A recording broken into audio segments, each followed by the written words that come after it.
사랑하는 여러분, 우리가 예수 그리스도를 만나서 갖게 되는 최고의 복, 그것이 무엇이라고 했습니까? 예수 그리스도를 만나는 것 자체가 너무나 영광스러운 복이지만 그 예수 그리스도를 만남으로 말미암아 우리가 갖게 되는 또 연결되는 엄청난 복은 바로 우리가 성부 하나님과 특별한 관계 가운데 있게 되는 것이라고 했습니다.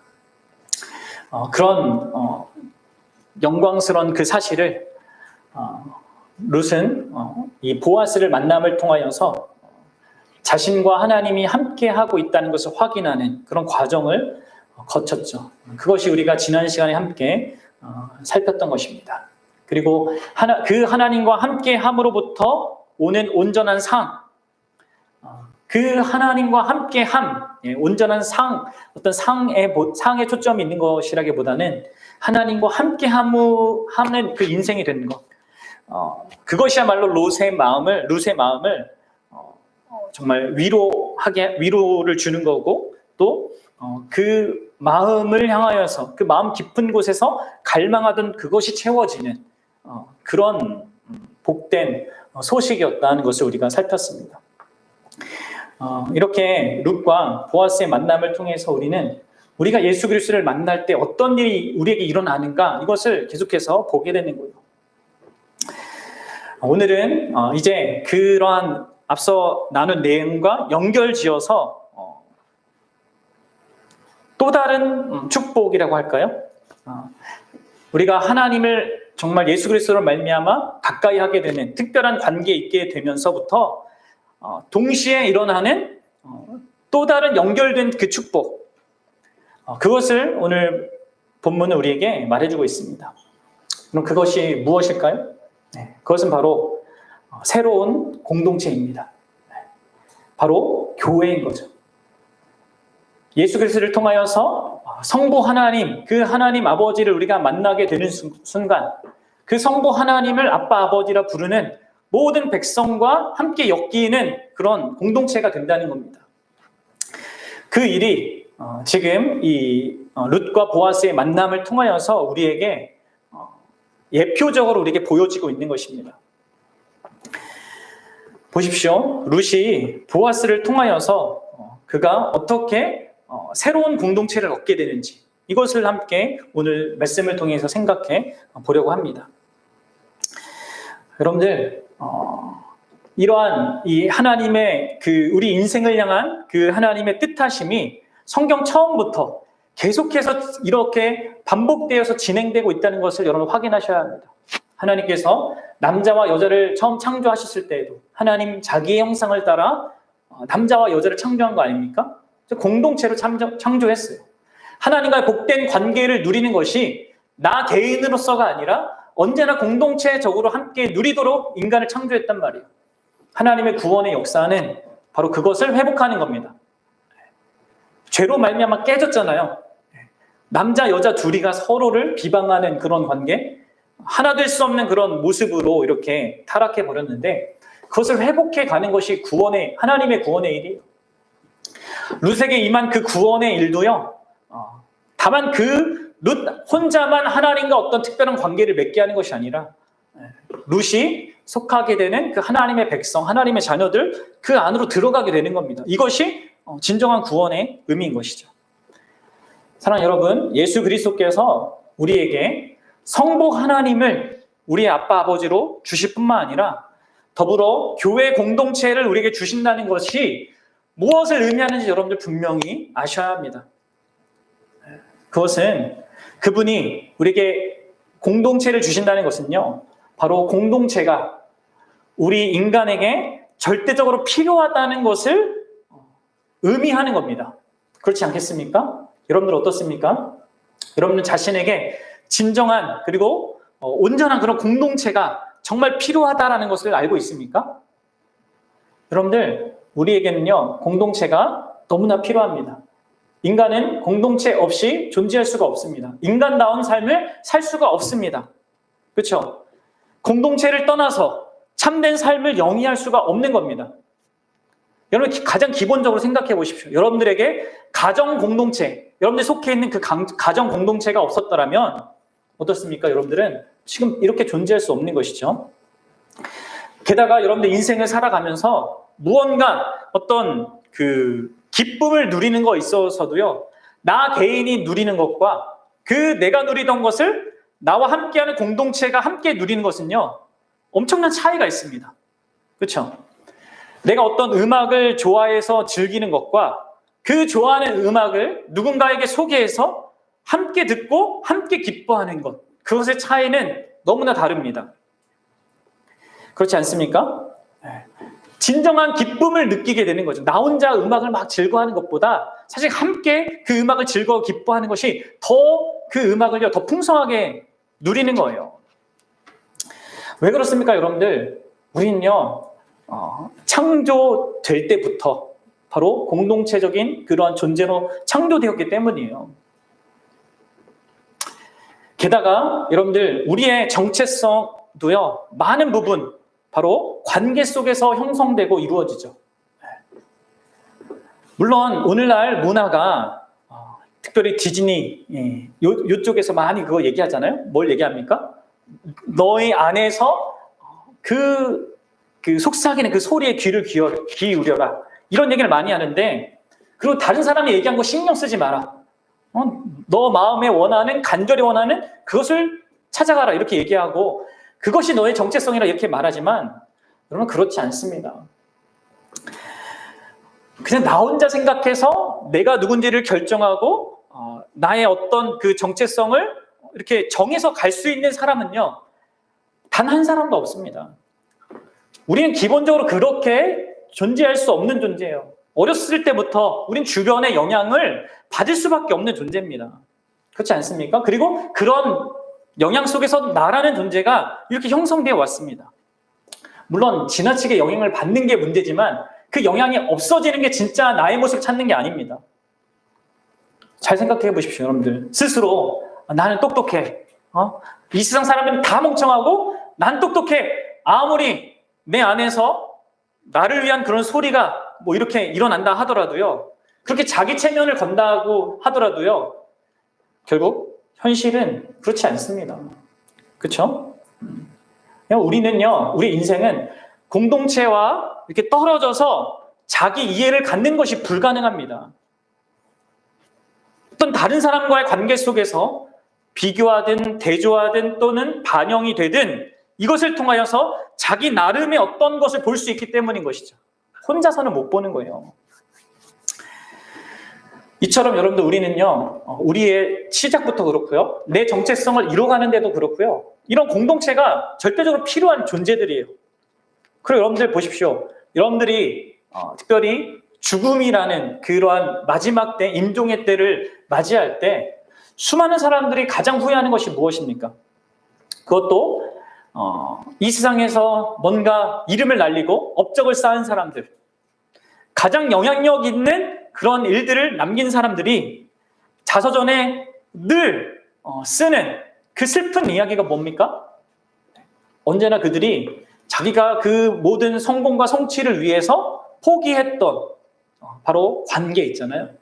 내가 더 가족과 함께 더 보내야 했었는데, 친구들과 함께 더 좋은 시간을 보냈어야 하는데 라는 식으로 하면서 항상 관계를 후회하는 어떤 내용으로 말한단 말이에요. 그렇죠? 대부분이 그런 겁니다. 그러니까 죽을 때조차 우리는 우리 영혼에 그런 공동체가 필요하다는 사실을 확인하게 되는 겁니다. 게다가 여러분들, 우리가 가장 잘못하면 우리 사회에서 큰 잘못을 범하면 어떻게 됩니까? 감옥에 가잖아요. 사회에서 격리되는 거예요. 그게 벌인 거잖아요. 또 그 감옥에서도 또 잘못한다 그러면 어떻게 됩니까? 독방에 가는 겁니다. 왜 그렇습니까?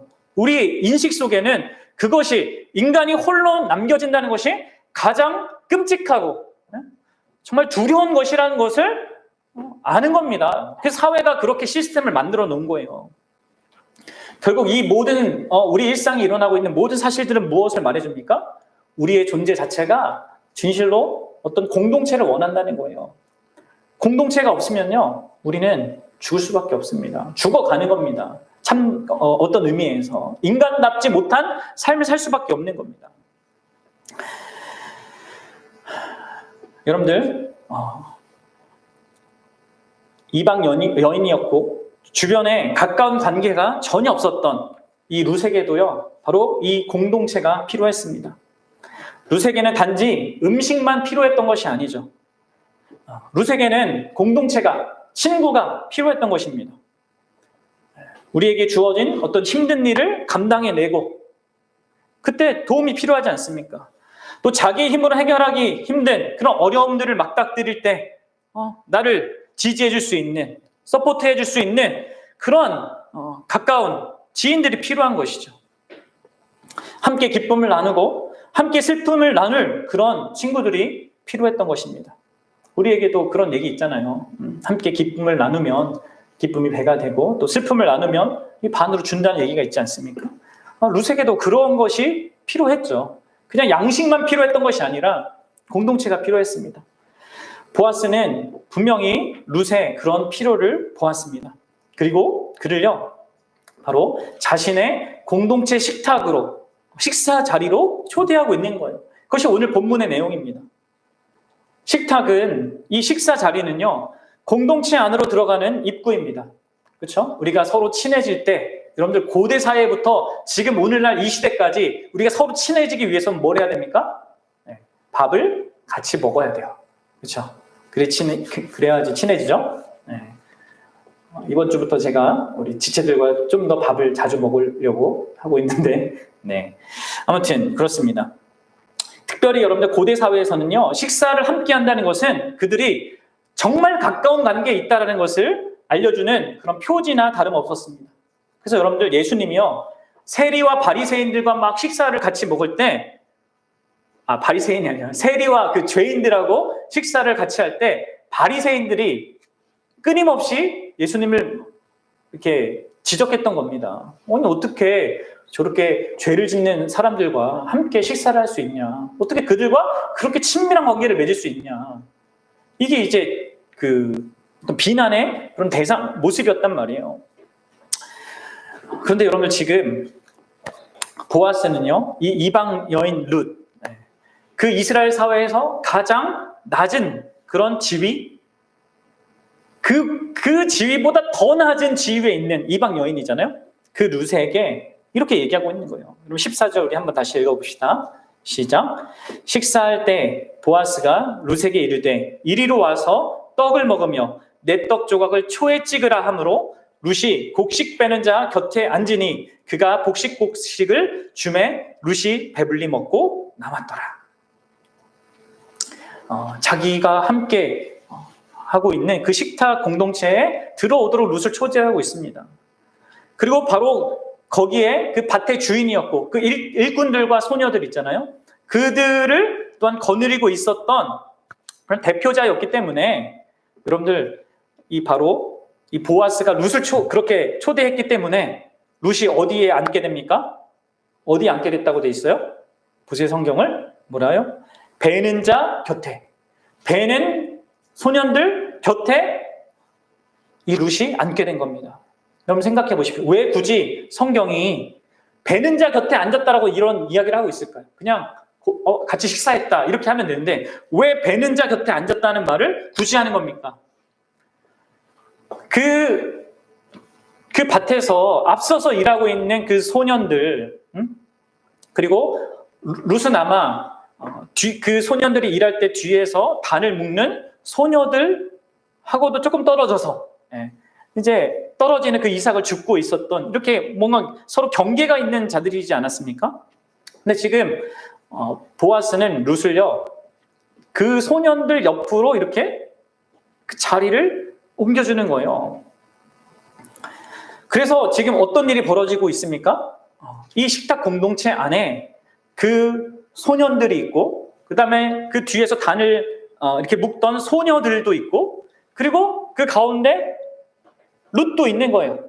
그리고 그 앞에 그 안에 보아스 자신도 있는 것이죠. 그럼 보십시오. 놀라운 일이 지금 일어나고 있어요. 이때 당시에는 전혀 생각지 못한 그 일이 일어나고 있죠. 뭡니까? 그 작은 마을에, 베들레헴 그 마을의 그 밭에서 그 한쪽 구석에서 놀라운 공동체가 지금 탄생하고 있는 거예요. 뭐예요? 유대인이나 모압인이나 이방인이나 주인이나 일꾼이나 남자나 여자나 아무 차별이 없이 그 모든 그때 당시에 서로를 나누던 모든 기준들이었는데 그 모든 것들이 다 무너지고 함께 먹고 마시는 일이 있는 거예요, 지금. 그럼 이것이 뭡니까? 바로 이것은 앞으로 예수 그리스도로 말미암아 형성될 교회의 모습이 무엇인지를 미리 전조로 보여주고 있는 거예요. 그래서 여러분들 갈라디아서 3장 28절에 이런 이야기가 있지 않습니까? 바울이 이렇게 얘기했어요. 너희는 유대인이나 헬라인이나 종이나 자유인이나 남자나 여자나 다 그리스도 예수 안에서 하나니라. 신약에 이루어질 그 놀라운 그 공동체, 교회 공동체의 그 실상이 이 구약의 이 사사기라는 엄청나게 아무것도 기대할 수 없는 그 현실 속에서 아주 작은 그 지역에서 작은 곳에서 지금 탄생되고 있는 겁니다. 이 공동체가. 여러분 너무 놀랍지 않습니까? 그래서 이렇게 보아스는 룻을요 그런 공동체를 갖게 지금 도와주고 있는 겁니다. 우리에게는 공동체가 필요합니다. 그런데 여러분들 한 가지 우리가 좀 생각해 봐야 할 것은요. 우리가 정말 그렇게 필요로 하고 원하는 것이 그렇게 공동체이고 또 공동체가 그냥 공동체가 아니라 뭔가 정말 우리에게 참된 유익을 주는 공동체가 되어야 하지 않겠습니까? 그것이 우리에게 필요하잖아요. 적어도 가족 같은. 그런데 우리 현실은 어떻습니까? 심지어 우리 가족조차 우리에게 어려움과 힘듦을 가져다 줍니다. 그러니까 여러분들 우리는 진정으로 어떤 공동체를 간절히 바라는데 또 막상 공동체를 가지면 그 안에 수많은 문제들 때문에 어려움을 경험해요. 그래서 나에겐 공동체가 필요 없다라는 생각을 갖게 되는 거예요, 또. 그렇죠? 그래서 여러분들 오늘날에 많은 그 교회를 다녔던 사람들 중에 많은 사람들이 가난한 성도라고 해가지고 바깥에 나가는 교회에 안 다니고 난 예수 믿겠다, 하나님 믿겠다 이런 사람들이 있는 것입니다. 교회 공동체가 좋다고 해서 들어왔는데 여기도 문제가 많거든요. 그래서 나가는 애들이 있는 거예요. 그래서 이렇게 극단을 자꾸 우리가 치우치는 것이죠. 여러분들 분명히 알아야 될 것은요. 예수 그리스도께서 다시 오시는 그날까지는요. 이 땅에 어떤 공동체도 완전한 공동체는 없습니다. 온전한 공동체는요. 존재하지 않아요. 완벽한 공동체. 그러나 여러분 참된 공동체는 존재할 수 있어요. 나중에 보겠는데요. 어쨌든 문제는 그렇다는 거예요. 우리는 언제나 이런 이 공동체 안에 문제가 있는 것을 보게 된다는 거예요. 여러분들이요, 만약에 어떤 한 그 단체의 장이 되잖아요. 거기서 리더가 되면 얼마 되지 않아 여러분들은 반드시 항상 보게 되는 일이 있습니다. 그것은 여러분들이 그 함께하고 있는 사람들 가운데 계속해서 어떤 문제들이 생긴다는 거예요. 무시하거나 무시당하는 사람들, 화를 내는 사람들, 기분 상하고 또 기분을 상하게 만드는 뭔가 계속해서 사람들 사이에 사이가 나빠진 일을요 항상 경험하게 됩니다. 우리 아내가 그렇죠? 병원에서 일할 때 그 수간호사로 있는데 항상 경험하는 거예요. 흔히 그 TV에서 나오는 막 태움 이런 것도 있는 거죠. 뭐 정말 이상하지 않습니까? 우리는 진정으로 그렇게 공동체를 원하는데 막상 그 공동체를 가지면 거기서 어떤 참된 유익을 갖기보다는 오히려 이런 공동체 나한테 없었으면 좋겠어 라는 식으로 이렇게 그런 것들을 경험하게 된단 말이죠. 그리고 그런 공동체의 관계를요 우리는 언제나 대부분의 시스템에서는요 상벌로밖에 다룰 수가 없어요. 그렇죠? 그렇게 하면 너 해고야 아니면 벌받아 이렇게 잘해? 그러면 상주 이것밖에는 그 공동체의 문제를 다룰 수가 없는 겁니다. 그래서 어떤 의미에서 보아스는요 보아스가 이렇게 이루고 있던 그 공동체 안에 이런 문제가 분명히 또한 발생할 수 있다는 것을 알고 있었습니다. 그래서 15절과 16절 하반절에 두 번이나 강조해서 이렇게 함께하고 있는 자들에게 주의를 줍니다. 뭐라고 얘기하고 있어요? 책망하지 말아라. 룻을 책망하지 말아라. 15절에. 그리고 16절에 또 뭐예요? 꾸짖지 말아라. 책망하거나 꾸짖지 마라. 여러분 15절은 이 소년들에게 하는 말이에요, 지금. 그 남자들에게 하는 얘기죠. 그리고 16절은요, 뭐예요? 거기 있는 소녀들에게 하는 겁니다. 단을 묶는 소녀들. 15절에는 남자들이 앞서가서 곡식을 이렇게 베거든요. 그러면 뒤에 있는 소녀들이 그걸 단을 묶습니다. 일이 나눠져서 하는 거예요.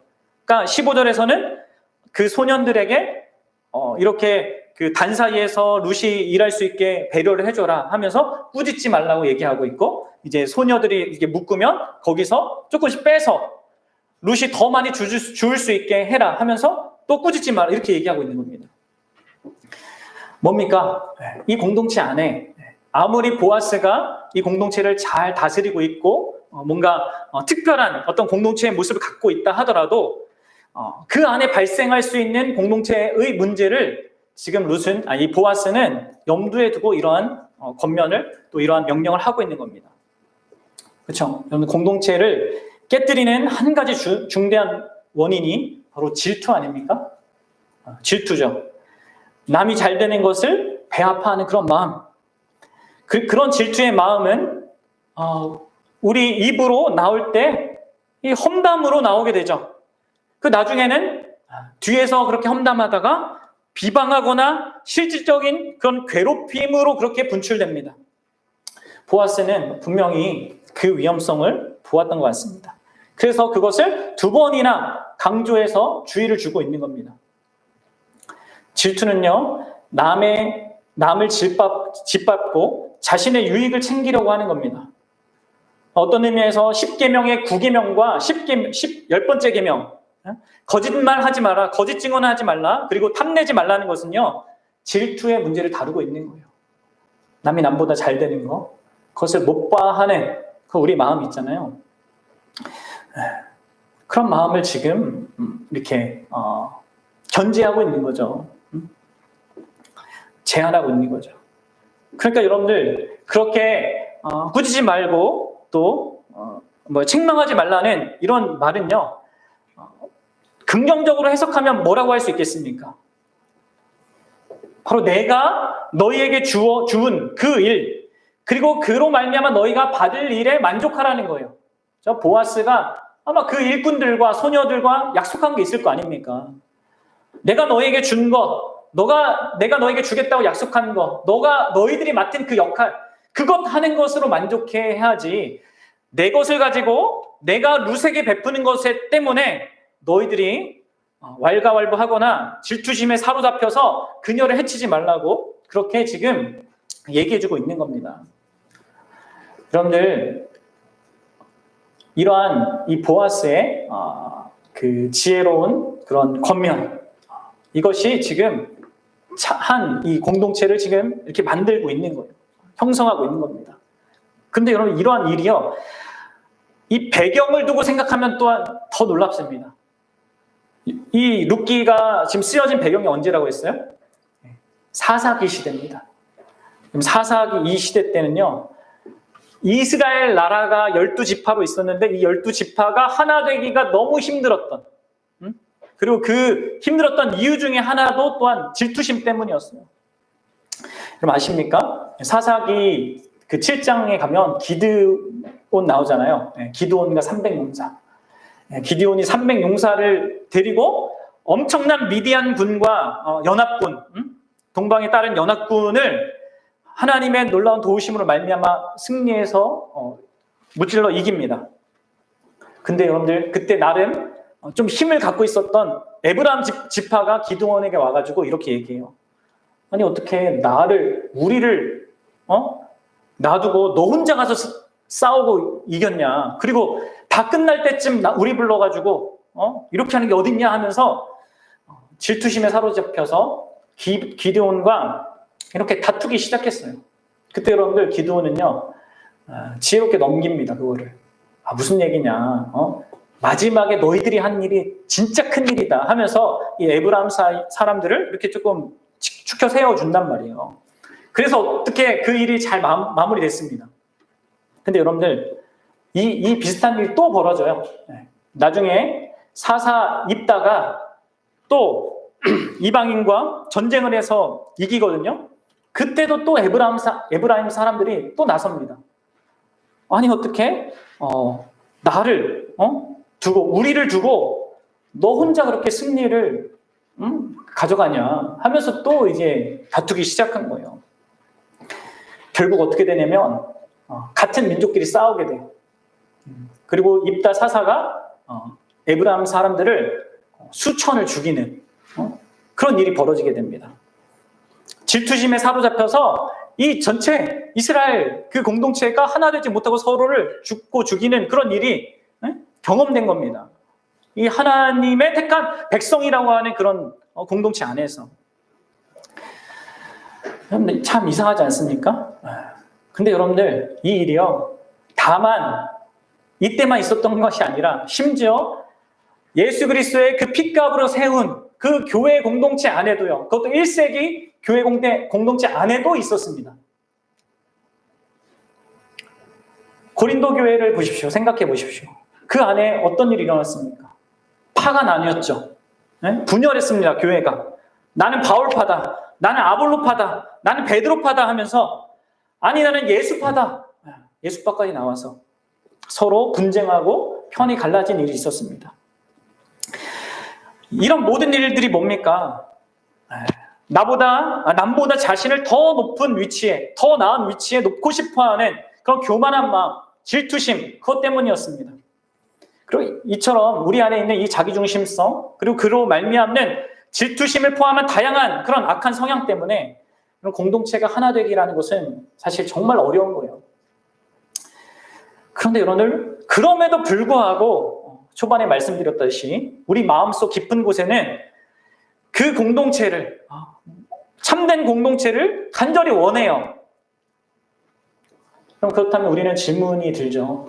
과연 우리는 참된 공동체를 가질 수 있는 것인가? 어떻습니까?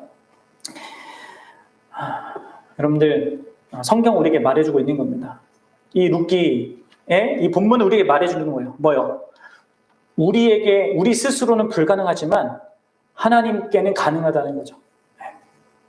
우리는 하나님께서 어떻게 이 보아스를 통해서 참된 공동체를 이루시는가를 주목해 봐야 합니다.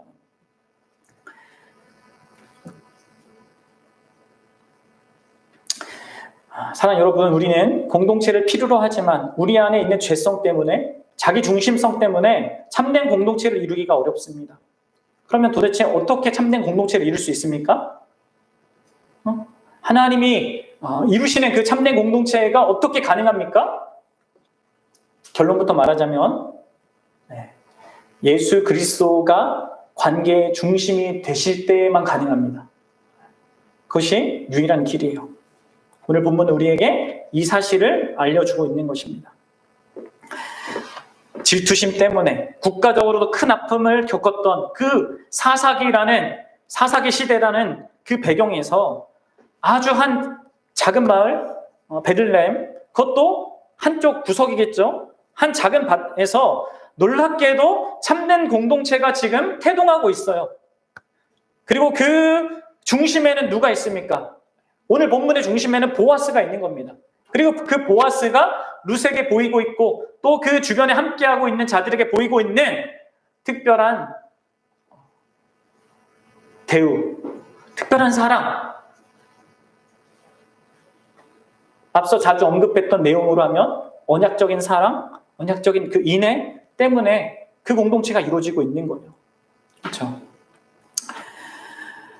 그러면 이 보아스는요, 어떤 모든 나와 너를 가르는 그런 모든 틀을 스스로 깨고 계속해서 공동체가 어떠한 모습이어야 되는지를 지금 자기와 함께하고 있는 자들에게 보여주고 있습니다.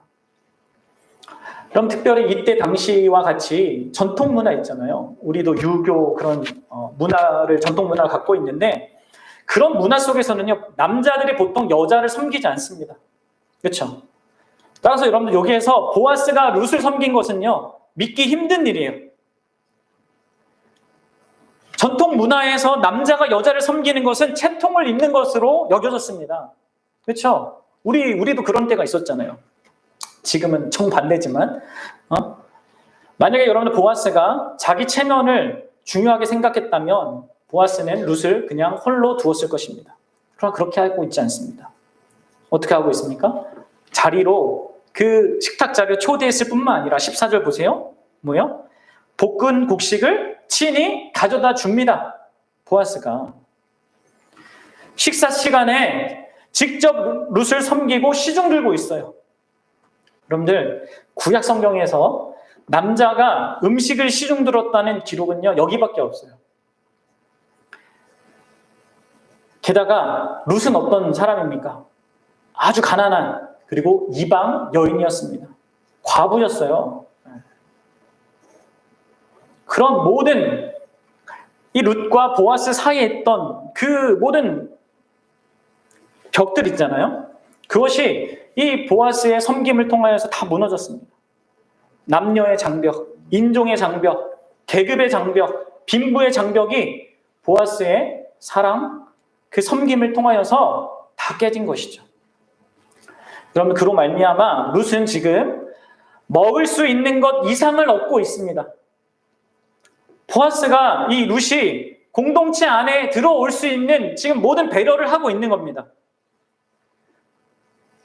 룻의 신분이 다른 일꾼들에게 한 인격체로 받아들여질 수 있도록 지금 보아스가 하고 있는 거예요.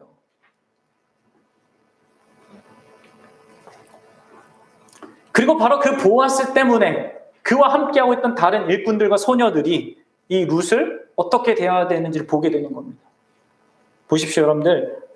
이 룻과 함께하고 있던 밥 빼는 자들, 소년들, 그리고 그 뒤에서 단을 묶던 그 소녀들은 분명히 보고 있습니다. 뭘 보고 있어요? 보아스가 룻을 어떻게 대하고 있는지를 보고 있단 말이에요. 이것이 여러분들 우리가 하나 되는 공동체에 있어서 되게 중요한 원리인 거죠. 뭐예요? 응? 우리가 누구를 볼 때 하나 된 그런 공동체를 이룰 수 있다는 것을 보여주는 겁니까?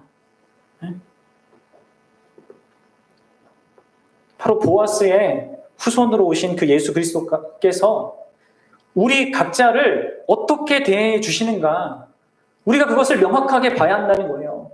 그리고 그렇게 우리가 예수 그리스도께서 우리 한 사람 한 사람을 어떻게 존귀하게 대하는지 그것을 볼 때, 바라볼 때 우리는 내가 또한 우리 지체들을 어떻게 대해야 하는지를 알게 되는 것이죠. 여러분들, 우리는 예수 그리스도께서 나를 어떻게 대하셨는가 이것도 봐야 되지만 예수 그리스도께서 나와 함께하는 이 지체들 한 사람 한 사람을 또한 어떻게 대하는가를 또한 봐야 하는 겁니다. 어떻게 그분께서 자기 생명을 다해서 그 한 사람 한 사람을 내 옆에 있는 지체들을 사랑하고 있는지, 그 사람의 어떠함에 근거해서 그를 사랑하는 것이 아니라 그저 아무 조건 없이 그저 사랑하시는 그 그리스도의 사랑을 봐야 하는 것이죠.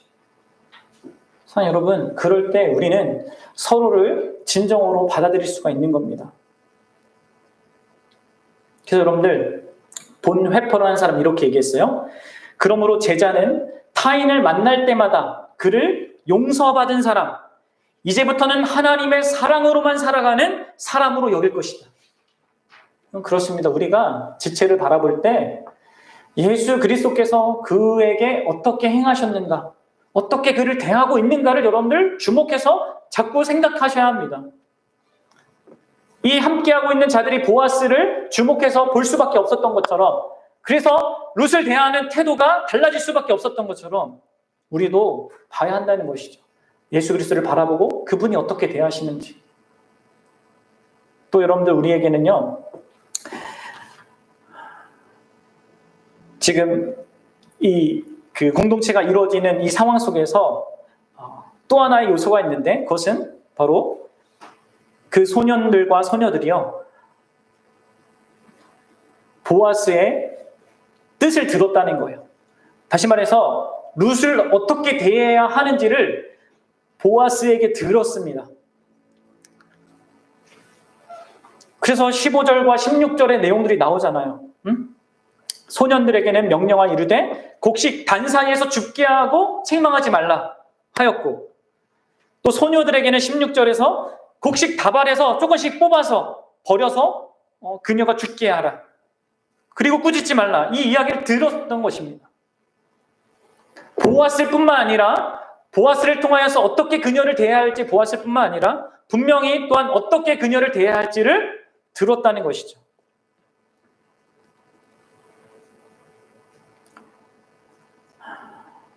여러분들, 그리고 이런 일에 있어서 이 보아스가 이들에게 어떤 상벌 규정으로 그렇게 꾸짖지 말라, 뭐 잘해주라 이런 얘기를 하고 있지 않습니다. 그렇죠? 그럼 뭘 의미할까요? 이미 보아스가 그들에게 베푼 그 어떤 인의 사랑, 배려가 전제되어 있고, 그들이 그것을, 이 보아스의 말을 기꺼이 들을 것을 기대하는 가운데 지금 이 대화가 이루어지고 있다는 것을 우리는 상상해 볼 수 있는 겁니다. 추론해 볼 수 있는 것이죠. 하면서 사랑으로 이렇게 이러한 겉면들을 하는 겁니다.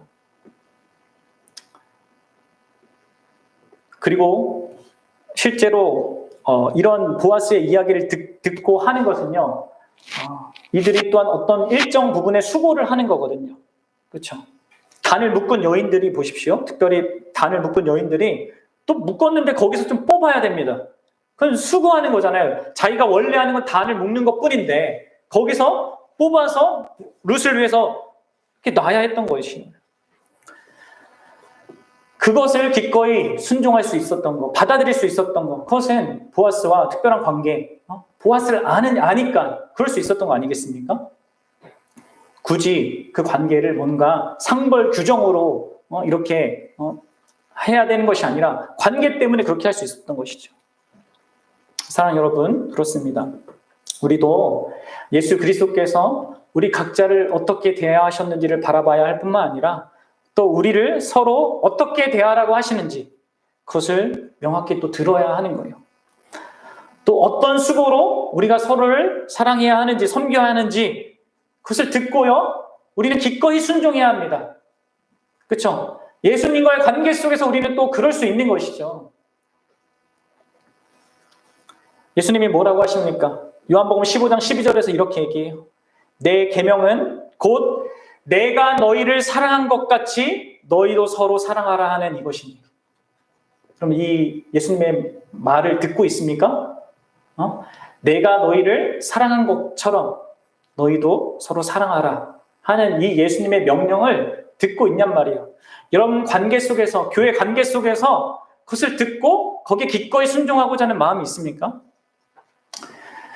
여러분들, 예수님이 우리를 사랑하시는 것을요, 그 십자가에 달리시는 것 같은 엄청난 것부터 생각하지 마십시오. 예수님이 내가 너희를 사랑한 것, 이것 속에서는요, 뭐부터 시작되는 겁니까? 예수님이 그 제자들 한 사람 한 사람을 먼저 찾아가 주신 거 있잖아요. 그렇죠? 같이 밥 먹기 시작한 것부터, 또 함께 하면서 끊임없이 그 제자들의 불평, 불만, 또 잘못된 그 모습들을 끊임없이 인내하면서 걸어가셨던 그것들을 생각해 보셔야 합니다. 그리고 결정적으로 십자가에서 자기 생명을 주신 것이죠. 내가 너희를 사랑한 것처럼 너희가 서로 사랑해라. 이것을 듣고요, 또 본대로 우리가 가는 겁니다.